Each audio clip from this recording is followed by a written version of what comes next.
The year was 2150, and Earth had changed a lot. People now lived on the Moon and Mars. Big spaceships flew between the planets, but the rest of space was still a mystery. In a small room full of screens and blinking lights, Sarah Jones yawned. It was another quiet night at the Deep Space Listening Station. She had worked here for 5 years, but nothing exciting ever happened. The station's job was to catch radio waves from space, hoping to find alien life. But so far, they had found nothing. Sarah sipped her coffee and looked at the main screen. Suddenly, she saw something strange. A new line appeared on the graph. It was not like the usual space noise. This was different. It had a pattern. "Hey, Mike!" Sarah called to her co-worker. "Come look at this!" Mike walked over, rubbing his eyes. "What's up, Sarah?"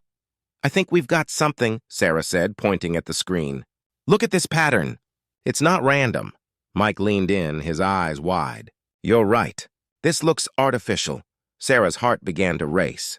Could this be it? The thing they had been waiting for all these years? She pressed a button, and a loud alarm rang through the station. Within minutes, the room was full of people. Scientists, technicians, and government officials all crowded around Sarah's screen. Dr. Emily Chen, the head scientist, pushed her way to the front.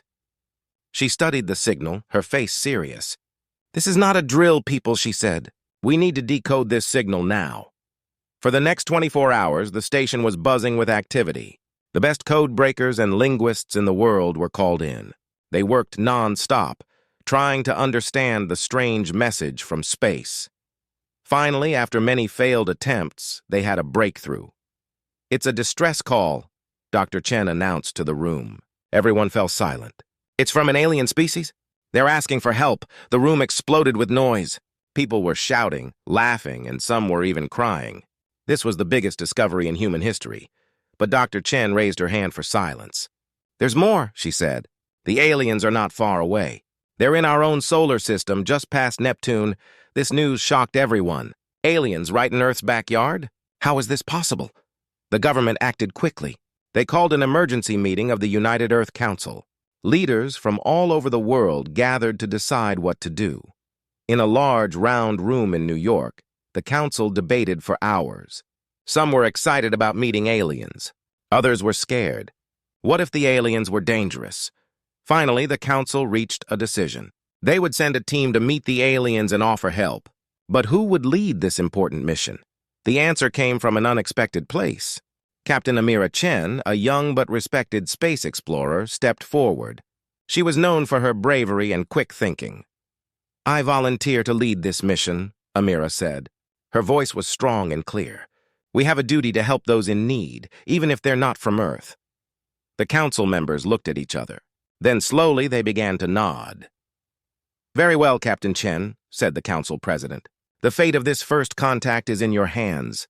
Choose your team wisely." Amira didn't waste any time. She picked the best people she knew for her team. Dr. Ethan Rodriguez, a brilliant scientist who studied alien life. Jack Lee, the best pilot in the Space Force. And Maria Gonzalez, an expert in alien languages. As the team prepared for their mission, the whole world watched and waited. News of the alien distress call had spread quickly. People were both excited and afraid. What would these aliens be like? What kind of help did they need? In a large hangar at the Space Launch Center, Amira looked at her ship. It was the newest and fastest spaceship ever built. It was called the Hope, and it would carry them to meet the aliens. As the team did their final checks, Amira felt a mix of emotions. She was excited to be the first human to meet aliens, but she was also scared. What if something went wrong? The day of the launch arrived. Thousands of people gathered to watch. The air was filled with tension and excitement. Amira and her team climbed into the Hope. They strapped themselves in and prepared for takeoff. The engines roared to life. The Hope shot into the sky, leaving a trail of fire behind it. In minutes, they were in space, heading towards the unknown. As Earth became smaller behind them, Amira looked ahead. Somewhere out there, a stranded alien fleet was waiting, and humanity was on its way to help. The greatest adventure in human history had begun. The spaceship Hope zoomed through the darkness of space. Inside, Captain Amira Chen and her team were busy. They had been traveling for weeks, getting closer to the alien ships every day. Amira floated to the main window. She looked out at the stars. Somewhere out there, the aliens were waiting. What would they look like? Would they be friendly? Captain, called Jack Lee, the pilot. We're approaching the coordinates. Amira's heart beat faster. This was it. The moment they had all been waiting for. Slow us down, Jack, she said. Let's take a careful look. The Hope slowed down. Everyone held their breath. Then they saw it. In the distance, huge shapes appeared. As they got closer, the shapes became clearer. They were spaceships, but they were like nothing the humans had ever seen before. The alien ships were enormous. They looked like giant silver leaves, thin and shiny. There were hundreds of them, all floating still in space. Wow, whispered Maria Gonzalez, the language expert. They're beautiful. Dr. Ethan Rodriguez was already taking pictures and readings. The technology is amazing, he said. But something's wrong. They're not moving at all. Amira nodded. The alien ships looked dead in space. No lights, no movement. Just silence. Okay, team, Amira said. Let's try to talk to them. Maria went to work. She sent out a message in all the languages they knew, including some they had made up for aliens. They waited, but there was no answer. Maybe they can't hear us, Jack suggested. Or maybe they don't want to talk, said Ethan, looking worried. Amira thought for a moment. Then she had an idea. Jack, take us closer to the biggest ship, she said. If they won't talk to us, we'll go to them. Jack carefully flew the Hope towards the largest alien ship. As they got closer, they saw a big open area that looked like it might be a door. That looks like a landing bay, Amira said. Let's go in. Everyone looked at her in shock. Are you sure that's safe? Ethan asked. Amira nodded. We came all this way to help. We can't turn back now. Slowly, carefully, Jack flew the Hope into the alien ship. The landing bay was huge and empty. Their little ship looked tiny inside it. As soon as they landed, the team put on their spacesuits. They didn't know if there was air outside. Remember, Amira said as they prepared to leave the ship, we're here as friends. Stay calm and be ready for anything. The team stepped out of the Hope and into the alien ship. Their footsteps echoed in the empty space. Everything was quiet and still. Suddenly, a light appeared at the far end of the landing bay. It got brighter and brighter. The team watched, amazed, as a figure stepped out of the light. The alien was tall and thin. It had blue skin that seemed to glow softly. Its head was large, with big black eyes that looked kind and sad. It had 4 arms and walked on 2 legs. The alien raised one of its hands in what looked like a greeting. Then, to everyone's surprise, it spoke. Welcome, humans, it said in perfect English. We have been waiting for you. For a moment, no one could speak. Then Amira stepped forward. Hello, she said. I'm Captain Amira Chen. We received your distress call and came to help. The alien nodded. I am Zarloth, it said. I speak for my people. We are grateful for your arrival. Amira introduced her team. Zarloth listened politely, then said, Please follow me. There is much to explain.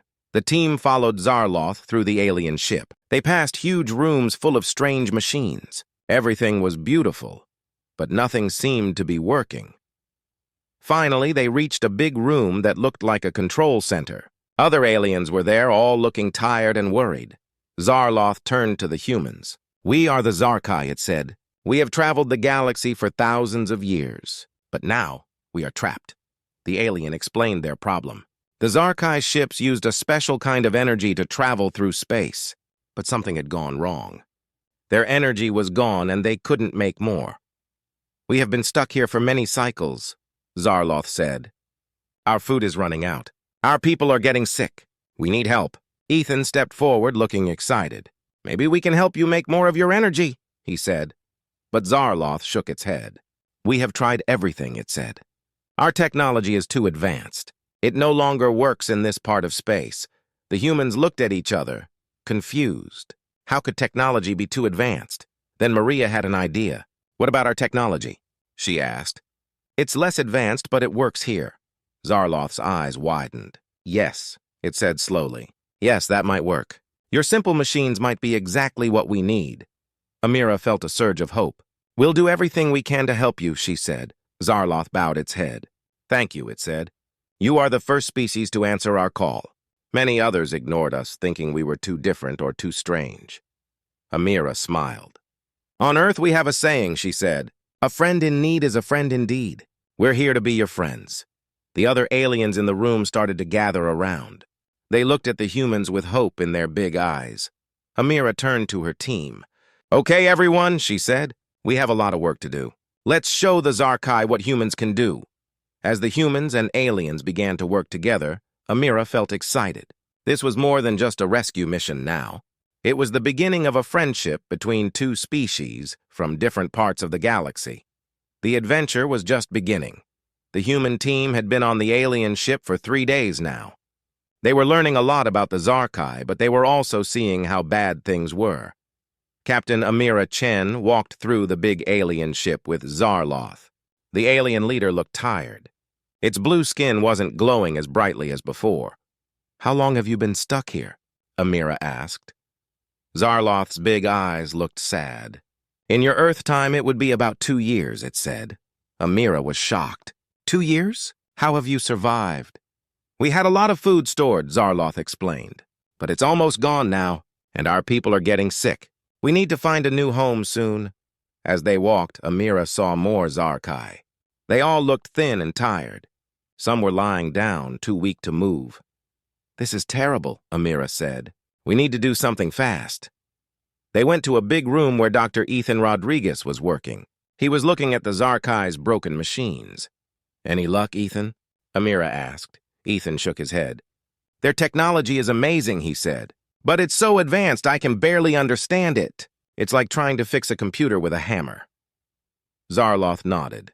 This is why we called for help, it said. Our machines are too complex. They need a special kind of energy to work. But that energy doesn't exist in this part of space. What about our machines? Amira asked. Could they help? Maybe, Ethan said. But we'd need a lot more. The stuff we brought isn't enough for all these ships. Amira thought for a moment. Then she had an idea. What if we brought the Zarkai to Earth? She said. We could help them there. Zarloth's eyes got wide. To your planet? Is that possible? It won't be easy, Amira said. But I think we can do it. We just need to convince our leaders.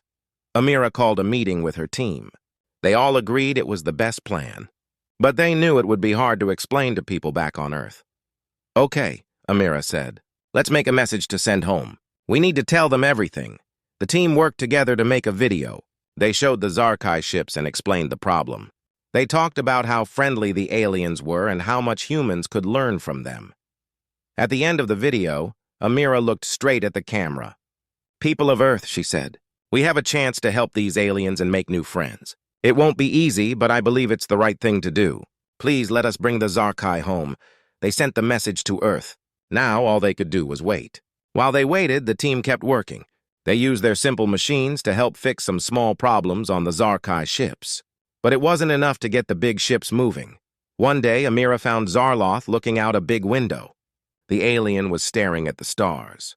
Are you okay? Amira asked. Zarloth turned to her. I was thinking about our home, it said. We left it so long ago. We wanted to explore the galaxy and learn new things. But now, we might never see another planet again. Amira felt sad for the alien. Don't give up hope, she said. We'll find a way to help you. Zarloth looked at her. Why are you humans helping us? It asked. You don't know us. We could be dangerous. Amira smiled. That's true, she said. But we believe in giving people a chance. And from what we've seen, you Zarkai are good people. You just need some help. Zarloth's eyes seemed to shine a little brighter. Thank you, it said. Your kindness gives us hope. Just then, Maria Gonzalez, the language expert, came running up. Captain, she shouted. We got a message from Earth. Everyone gathered to hear the news. Amira played the message for all to hear. A serious voice came from the speaker. Captain Chen, it said, we've discussed your report with the United Earth Council. It wasn't an easy decision, but we've agreed. You have permission to bring the Zarkai to Earth. The room erupted in cheers. The Zarkai were hugging each other and the humans. Zarloth looked like it might cry, but the message wasn't finished. However, the voice continued, we can only take a small number for now. Choose the ones who need help the most. We'll send more ships to help the others later. The room got quiet. Zarloth looked at Amira. How will we choose? It asked.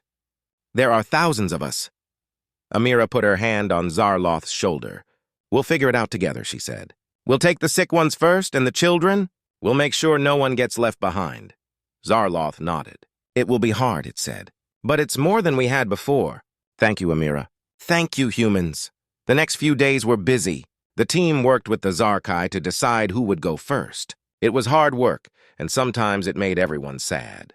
But they knew they were doing the right thing. Finally, the day came to leave. The first group of Zarkai, about 100 of them, were ready to go. They would travel on the Hope with Amira and her team. As they got ready to leave, Zarloth came to say goodbye. I will stay here with our people, it said, but I want you to take this. It handed Amira a small, shiny object. It looked like a star made of crystal.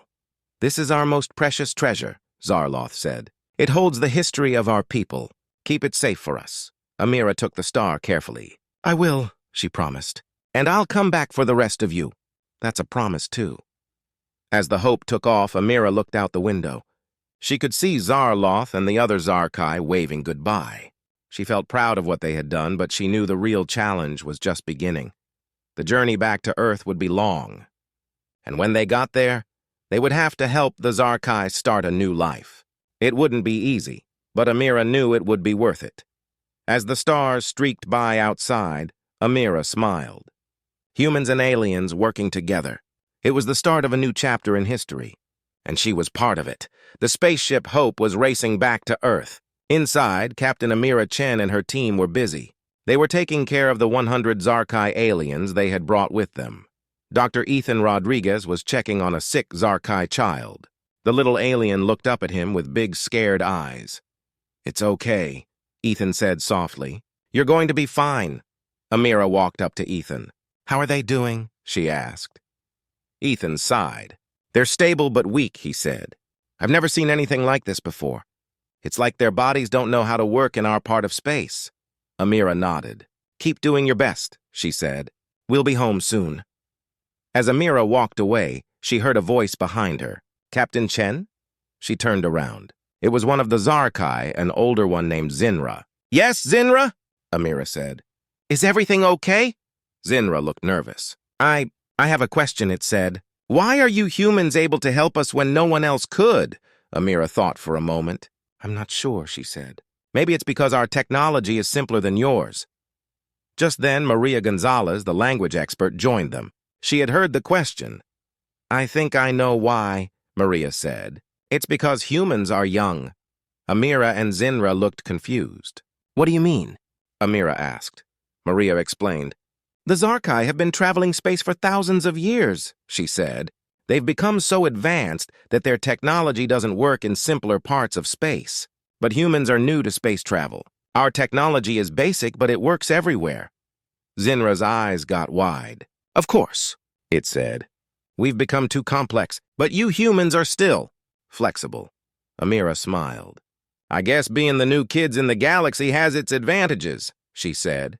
Just then, Jack Lee's voice came over the ship's speakers. Captain, he said, we're approaching Earth. You might want to see this. Amira, Maria, and Zinra rushed to the front of the ship. What they saw made them gasp. Hundreds of ships were waiting for them near Earth. But they weren't military ships. They were all kinds of vehicles, cargo ships, passenger liners, even private yachts. What's going on? Amira asked. Jack grinned. It's a welcome party, he said. When people on Earth heard about the Zarkai, they all wanted to help. These ships are here to take the aliens to different parts of the world. Zinra looked amazed. All these people, for us? It said. Amira nodded. That's humanity for you, she said. We may argue a lot. But when someone needs help, we come together. As they got closer to Earth, they started getting messages from the other ships. People were offering homes, food, and help to the Zarkai. One message was from a small island nation. We don't have much, the message said, but we have warm beaches and kind people. We'd be honored to host some of the Zarkai. Another was from a big city. Our hospitals are ready, it said. We can take care of the sickest aliens. Amira felt proud of her species. Humans might be new to space, but they knew how to be good neighbors. As they entered Earth's atmosphere, Amira turned to Zinra. Are you ready to see your new home? She asked. Zinra looked nervous but excited. Yes, it said. Thank you, Amira. Thank you, humans. The Hope landed smoothly. As the doors opened, Amira saw a huge crowd waiting. There were people from all over the world, holding welcome signs in many languages. As the Zarkai stepped out, the crowd cheered. People were smiling and waving. Some were crying happy tears. Amira watched as doctors gently led the sick Zarkai to waiting ambulances. Other aliens were greeted by families who had offered to host them. A group of scientists approached Amira. Captain Chen, one said, "We'd like to work with the Zarkai. Maybe together we can find a way to fix their ships." Amira nodded. "That's a great idea," she said. "The Zarkai have a lot to teach us." As the day went on, Amira saw many touching scenes. A human child giving a flower to a Zarkai child. An old man teaching a group of aliens how to play chess. A Zarkai showing a human how to do a traditional alien dance, but there was still work to do. Amira gathered her team. "Okay, everyone," she said. "We've done great so far, but remember there are still thousands of Zarkai out there waiting for help. We need to figure out how to bring them all home." Ethan spoke up. "I've been thinking about that," he said. "What if we could adapt our simple engines to work on their big ships?" Maria nodded excitedly. "Yes, and we could teach the Zarkai how to use our technology. They're quick learners." Jack grinned. "I bet we could get volunteers from all over the world to help," he said. "Lots of people would love a chance to go to space." Amira smiled at her team. "Those are all great ideas," she said. "Let's make a plan and present it to the World Council." As they worked late into the night, Amira thought about how much had changed. Just a few weeks ago, humans thought they were alone in the universe. Now they were helping a whole alien species. She looked out the window at the stars. Somewhere out there, Zarloth and the other Zarkai were waiting. "We're coming," she whispered. "Just hold on a little longer." Amira knew the road ahead would be hard. There would be challenges and problems to solve. But she also knew that humans were good at facing big challenges. They were creative, brave, and kind. For the first time, Amira truly understood humanity's unique position in the galaxy. They weren't the most advanced or the strongest, but they were willing to help, to learn, and to grow. As she watched the sun rise on a new day, Amira felt hopeful. This was just the beginning of a great adventure. Humans and Zarkai, working together, could do amazing things. The future was bright, and it belonged to all of them. 3 months had passed since the Zarkai arrived on Earth. The world had changed a lot. In cities and towns everywhere, you could see the tall, blue aliens walking among humans. People had gotten used to seeing 4 armed beings in their shops and parks. Captain Amira Chen stood in a big room at the United Nations building in New York. She was looking at a giant map of the solar system. Little lights showed where the Zarkai ships were still waiting. "We need to move faster," Amira said to the group around her. "There are still thousands of Zarkai out there." Dr. Ethan Rodriguez nodded. "We're making progress," he said. "Look at this." He held up a small engine. It looked simple, but Amira knew it was special. "This is our new space engine," Ethan explained. "It's based on our old rocket technology, but we've made it work with Zarkai ships. It's not as fast as their old engines, but it works in our part of space." Amira smiled. "Great work, Ethan," she said. "How soon can we start using these?" "We're ready to test them now," Ethan said. "We just need volunteers to fly the rescue ships." Just then, Maria Gonzalez rushed into the room. She was waving a tablet. "You won't believe this," she said excitedly. Everyone gathered around to look at Maria's tablet. On the screen was a long list of names. "What's this?" Amira asked. Maria grinned. "It's a list of volunteers," she said. "People from all over the world who want to help rescue the Zarkai. There are pilots, doctors, engineers, even cooks and teachers." Amira was amazed. "How many?" she asked. "Over 1 million," Maria said. "And more are signing up every minute." The room was quiet for a moment. Then everyone started talking at once. They were excited and hopeful. Amira raised her hand for quiet. "This is great news," she said, "but we have a lot of work to do. Let's get started." Over the next few weeks, the whole world seemed to be working on the rescue plan. Factories that used to make cars were now making spaceship parts. Schools were teaching classes about Zarkai culture and language. In Florida, at the old Kennedy Space Center, a new kind of ship was being built. It was big enough to carry hundreds of Zarkai, but simple enough for human pilots to fly. Amira walked through the huge building where the ships were being made. She saw humans and Zarkai working side by side. They were learning from each other, sharing jokes, and becoming friends. One day, as Amira was checking on the progress, she heard someone call her name. She turned and saw Zinra, the older Zarkai she had met on the trip to Earth. "Zinra," Amira said with a smile. "How are you doing?" Zinra looked happy and healthy. "I'm doing well, thanks to you and your people," it said. "But I have a request. What is it?" Amira asked. "I want to go on the rescue mission," Zinra said. "I want to help save my people." Amira was surprised. "Are you sure? It could be dangerous." Zinra nodded. "I'm sure," it said. "You humans have done so much for us. Now it's our turn to help." Amira thought for a moment, then smiled. "Okay," she said. "We'll find a place for you on one of the ships." As the day of the rescue mission got closer, everyone was busy with final preparations. Jack Lee was training new pilots. Maria was teaching the rescue teams how to speak basic Zarkai. Ethan was doing final checks on the new engines. The night before the mission, Amira couldn't sleep. She went for a walk outside the space center. The sky was clear, and she could see the stars. Somewhere up there, Zarloth and the other Zarkai were waiting. Suddenly, Amira heard a noise behind her. She turned and saw a group of people coming towards her. As they got closer, she realized they were the crews for tomorrow's mission. Humans and Zarkai all mixed together. "Captain Chen," one of them said. "We couldn't sleep either. We wanted to thank you." Amira was confused. "Thank me? For what?" Another crew member stepped forward. "For bringing us together," she said. "Humans and Zarkai. We've learned so much from each other." A young Zarkai spoke up. "You've given us a new home," it said. "Now we want to help others find their home too." Amira felt tears in her eyes. "Thank you," she said. "All of you. What we're doing, it's bigger than any one of us. It's about showing the galaxy that different species can work together, can be friends." They all stood there for a while, looking up at the stars. Humans and aliens united in a common goal. The next morning, the Space Center was buzzing with activity. The rescue ships were ready. Crews were doing final checks. Families and friends had come to say goodbye. Amira stood on a platform looking out at the crowd. She saw faces of all colors from all parts of the world, and among them the blue faces of the Zarkai, all looking up at her with hope and determination. She took a deep breath and began to speak. "Today we start a new chapter in our history," she said. "Not just human history or Zarkai history, but the history of two species working together.